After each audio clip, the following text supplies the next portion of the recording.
Sisters. It's your girl Lollipop here with Kitty Boo. Hello, everyone. And we are here today to discuss a Throwback Thursday book. I am very excited. I love this book. It is Rock Chick Rescue by our favorite rock chick writer. It's like we don't read that many rock books, but we do have a handful of writers that we love. Kristen Ashley. And of course, there's a new Rock Chick spinoff book that has come out recently that came out in May that we are also looking forward to. So keep tuned for that review at a later date, but it's definitely coming our way. So in Rock Chick Rescue, we meet Jet and Eddie. So Jet is definitely an interesting character. She's one of those people that puts everything on their shoulders. So if there's something wrong or something going on in the family, or they will take everything on. They will take everything on and not necessarily reach out for help from others, including her own sister. So when her mother had a stroke and could no longer work and needed an accessible apartment and had physical therapy, well, she went ahead and got a second job instead of reaching out to her sister for help. So she got her second job at the strip club, but she was a cocktail waitress. But, obviously, Smithie ain't putting nobody in his strip club who ain't fine. So she is also very fine, but she don't realize she is as fine. Maybe because she has mini complex about her fineness, but she fine. And she also quit her job at the bank and got another job at, and I always mess up the name, Fletchman's? Is that what they call the bookstore? Fletchman's? Yes. That is owned by the OG Rock Chick. No, that's not the name. Wasn't it? Sorry. No, it's okay. It's something with an F. It is with an F, and I can't pronounce it. Okay. Like Sophonums or it don't matter. It begins with an F and it's a bookstore. That's all that matters. And Ted is there. And Ted is there making that coffee. That's all that matters. He is there living his best life, making the best coffee in the world. And of course, we have all of the commandos, and then we have, the PIs that come there, and the cops, all these gorgeous men just strolling in the bookstore. So, and that's how she meets Eddie, because Eddie is City with a dark side, because he's best friends with a drug kingpin. Yeah. If you want to put it that way. So he lives in the world of gray. Definitely in the world of gray, because he hangs out with the commandos, the PIs, and a drug kingpin. So they meet when it's so interesting because he's been watching her for a while, got his eye on her. She thinking he cute, but she's self-conscious, super self-conscious. But stuff starts to pop off, as it always does in the Rock Chick book. Stuff starts to pop off. And he claims her.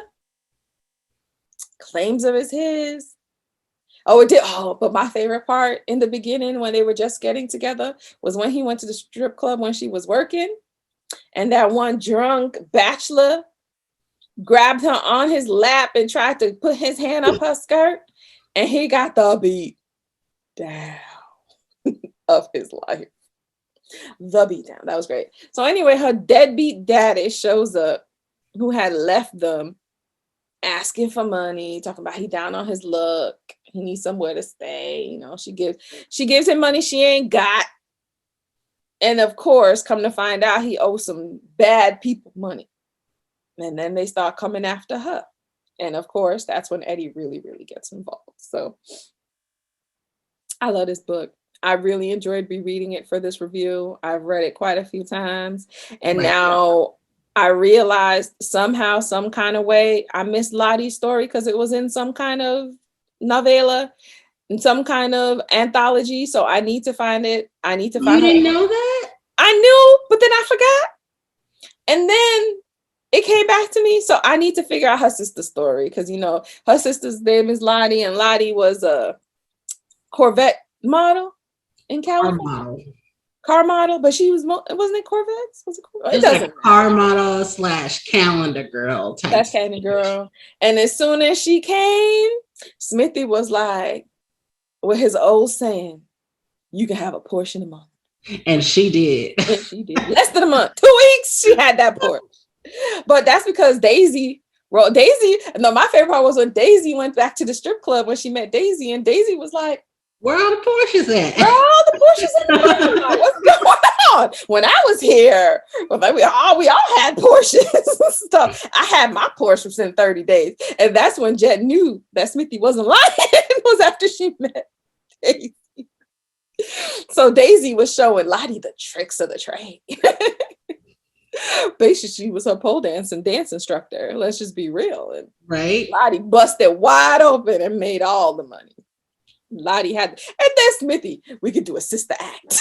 She's like, I'm not getting on no pole. But you cannot forget, like, one of my favorite parts was when, you mentioned that Jade has this complex. Yeah. But you didn't mention that, like, she gets like really like shy and tongue-tied around really like good-looking guys. So she gets tongue-tied around Eddie. So when he like finally like asked her out, she's like, you're not my type of guy, meaning that, he's too hot for her to like exactly communicate with. But he took it to me that she did not date Mexican Americans. So now Eddie thinks she's racist. Everybody was like, it made the rounds. And then she go to work. Yeah, Indy, who is like her boss, now thinks she's racist, and she's like, I just gotta mention, like, I can't fire you because of your beliefs, but I think it's really terrible. She's like, what are you talking about? She's like, I'm not racist. No. I bet he's so good looking. And no. The best part was then her dad showed up. And her dad was like, what? I thought you would have had me like a bundle of brown babies. He was like, she only dates Mexicans.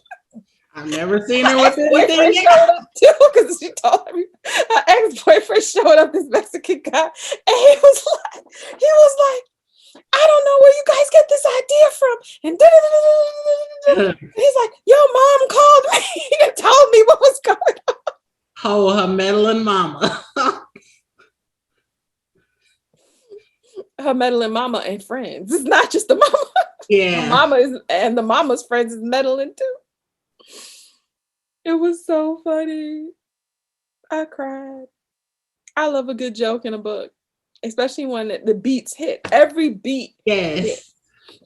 And oh my gosh, the mom's like little old lady friend who asks Eddie, like, do you guys still do ride-alongs? Can a senior citizen do it?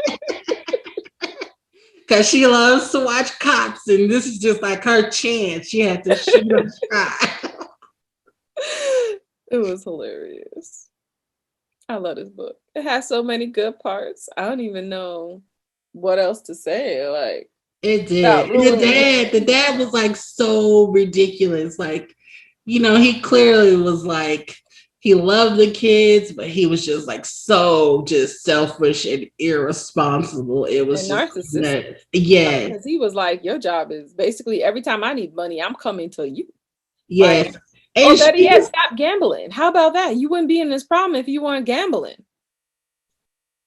Oh, I'm going to take this money and I'm going to make some more money and I'm going to fix this problem. No, the worst part is when the father's friend was like, oh, he was talking about how he got a windfall and he was going to turn it into, gamble it to make more money. And turn out the windfall was the $500 she gave him to live off of. And she was like, that windfall was my money and I could have used it for something better. Like, yes, she could have. And she was such a fool for giving him that money. I remember in the book, she's like, oh, let me take out this $500. My dad is always on, a man needs to have money in his pocket. A man needs to put the money in his own pocket. Thank you. Crazy. Thank you. Because she paid for the hotel and then gave him money. And took him out to lunch. I was like, come on. Trifling. And then that's why he got the shit beat out of him. And then he knew all this stuff was going on. And then he hid from her. Mm-hmm. Oh, and then when the friend's wife found out, the daddy's friend's wife, that was the best. It was. He cussed him out. And then she's like, why didn't you tell me? I had no idea. She was so mad. with a cigarette in her mouth.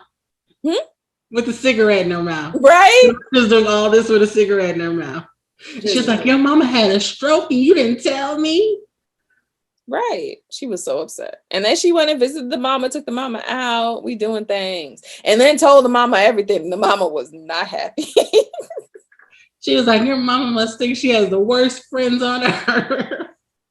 Which is true, but nobody knew. Because again, the daughter takes everything on her shoulders and don't tell anybody, or like the sister didn't even know everything that was going down. And I love when the friend gave her the $500 check and she was like, this is my Christmas fund because somebody don't need a TV that I've been saving up for. Exactly. And he was like, oh man, what is going on? He was mad at her. He was like, no, that was supposed to be my TV. And I was gonna get for Christmas. It was hilarious. Losing that TV, he got what he deserved. He did. He was hiding, knowing that she was looking for her daddy. That's why he got caught up the second time. He deserved it. Well, as you could tell, we love this book. It's a great book. There's so many more good parts in it. We don't want to just ruin it all. But if you've read this book,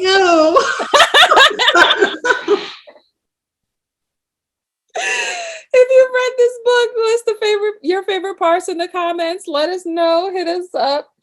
There's some great fight scenes in here. There's the introduction of Daisy and Marcus into the Rock Chick universe, into this. Like, they've alluded to this Marcus character, but we've never actually met him, and we definitely didn't meet Daisy. So this was the first book with Daisy and Marcus, and believe you me, she is a character in the future. Yes, they do. And Daisy's living her best life as being part of the Rock Chicks, because she was, as she said in the book, these high society women, they're boring and judgmental. And she's like, these is my people. This is great. This is fun. These are people that I enjoy. And Indy's gay neighbors.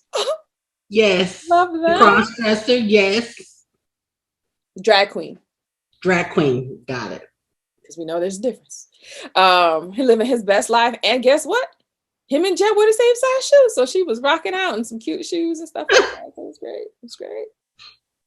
Listen, when you find somebody who you real good friends with and y'all the same shoe size, it's on and popping. Match made in heaven. Match made in heaven. Because especially when somebody likes them Louis Vuittons and some Jimmy Choos and stuff, and then you could just slip right in them.